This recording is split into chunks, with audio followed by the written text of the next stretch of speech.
مطلب پوری ویڈیو بنا ڈالی اور مائک ہی نہیں کنیکٹ تھا۔ خیر،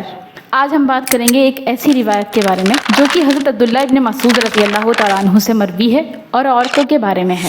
کہ وہ عورتیں جو کہ گدوانے والی ہیں، گودنے والی یعنی جو ٹیٹو بناتی ہیں، تو ان کے بارے میں ہے، اور ان عورتوں کے بارے میں ہے جو آئی برو سیٹ کرواتی ہیں یا بالوں کو اکھڑواتی ہیں،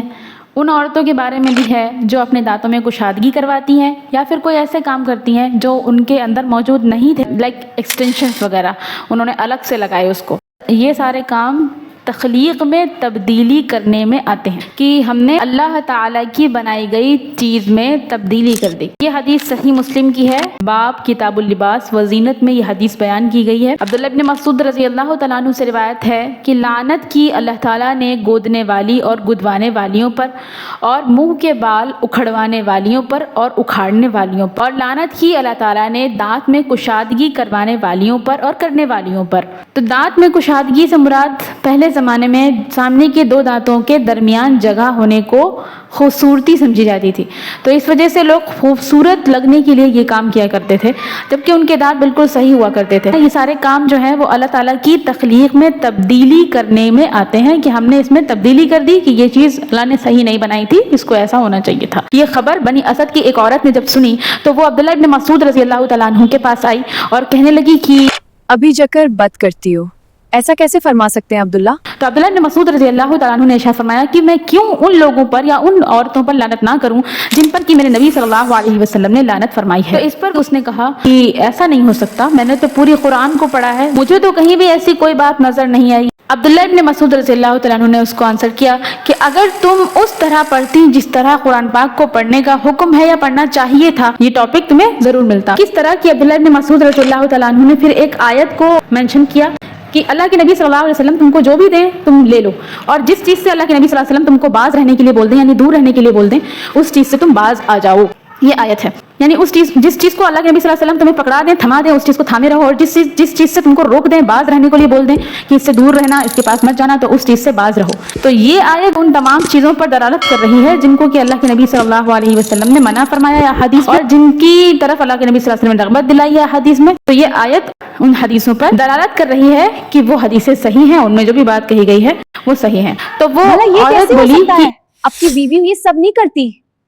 اس پر عبداللہ ابن مسعود رضی اللہ تعالیٰ عنہ نے ارشاد فرمایا کہ ٹھیک ہے، میرے گھر میں اندر جا کر کہ میری بیوی کو چیک کر کے آؤ، اگر میری بیوی کے اندر کوئی بھی عمل ہو ایسا تو مجھے بتاؤ کر کے۔ اس پر وہ بنی اسد کی عورت اندر گئی اور اندر جا کر کے عبداللہ ابن مسعود رضی اللہ تعالیٰ عنہ کی بیوی کو چیک کیا، اور اس نے ان میں سے کوئی بھی کام ان کی بیوی میں نہیں پایا، لہٰذا وہ واپس آئی اور اس نے عبداللہ ابن مسعود رضی اللہ تعالیٰ عنہ سے ارشاد فرمایا کہ میں اندر گئی، میں نے چیک کیا اور ان میں سے کوئی بھی عمل آپ کی بیوی میں نہیں پایا۔ اس کے بعد عبداللہ ابن مسعود رضی اللہ تعالیٰ عنہ نے سبحان اللہ کیا عرض کیا، کیا فرمایا کہ اگر میری بیوی ان میں سے کوئی بھی کام کرتی تو میں کبھی اس کے ساتھ صحبت نہیں کرتا۔ سبحان اللہ، یہ ہے پوری روایت۔ اب اس سے ہم نے جو کچھ بھی سیکھا ہے ان 3 پوائنٹس کو ہم آگے لا کر کے رکھیں گے۔ پہلا پوائنٹ تو یہ ہے کہ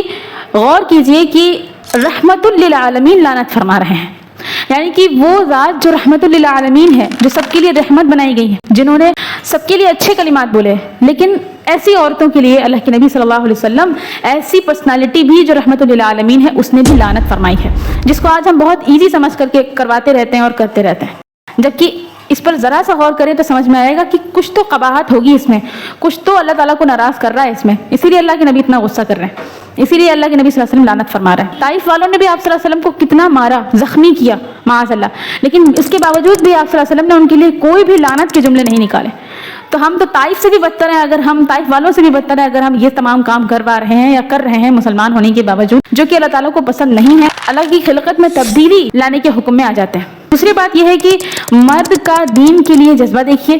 کہ اگر عورت دین پر قائم دائم نہ ہوتی یا عورت اللہ کے نبی صلی اللہ علیہ وسلم کی بات کو نہ مان رہی ہوتی تو عورت سے صحبت ہی نہ کی جاتی، یعنی کہ عورت سے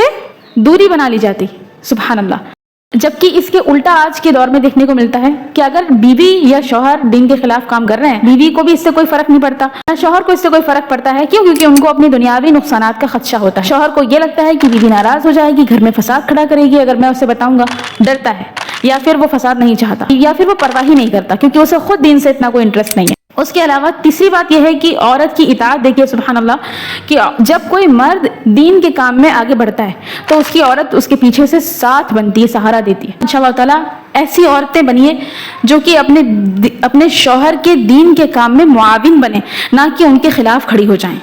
آپ کو ویڈیو پسند آئی ہو، ویڈیو کو لائک ضرور کریں، سمجھ آیا ہو تو پیارا سا ایک کامنٹ کریں۔ آپ کا کامنٹ آگے ویڈیوز بنانے کے لیے بہت بہت مددگار اور معاون ثابت ہوتا ہے۔ انشاءاللہ ایسی اور سادہ سی ویڈیوز دکھانے کی میں آپ کو کوشش کروں گی۔ اللہ سے دعا ہے کہ اللہ تعالیٰ میرے بتانے اور آپ کے سننے کو قبول فرمائے۔ جزاکم اللہ خیر فار واچنگ۔ السلام علیکم ورحمۃ اللہ وبرکاتہ۔